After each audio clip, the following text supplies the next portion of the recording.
Good evening, everybody. For my midterm project, I rewrote the story by Jack London to build a fire.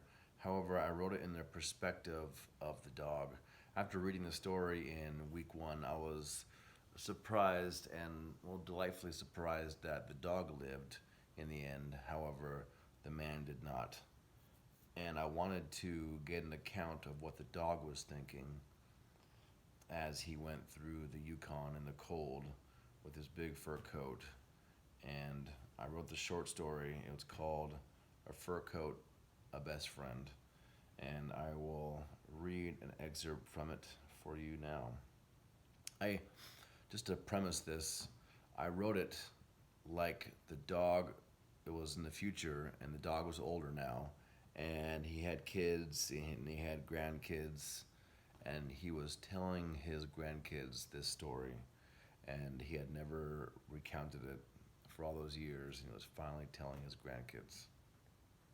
So he's in the Yukon, and this is the first fire that was built.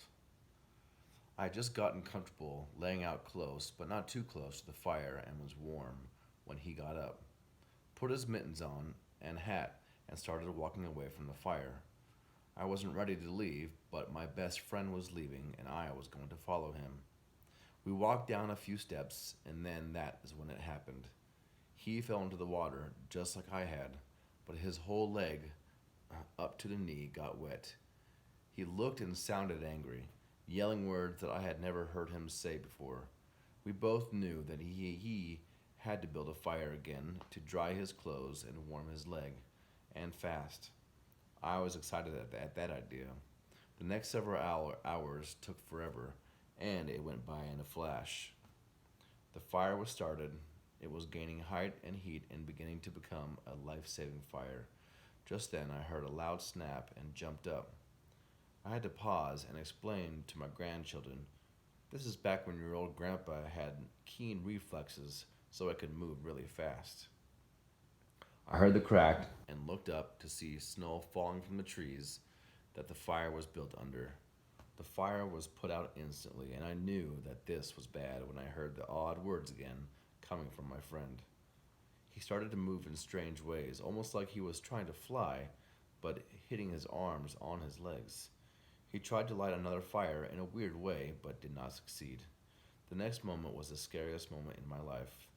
I saw my best friend look at me in a way that I could not explain, nor do I ever want to think of it again.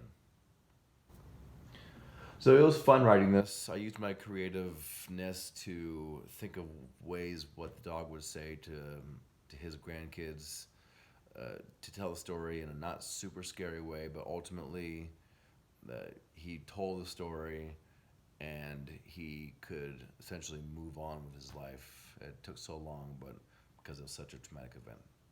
Thanks for listening to my story. Hope you have a great night.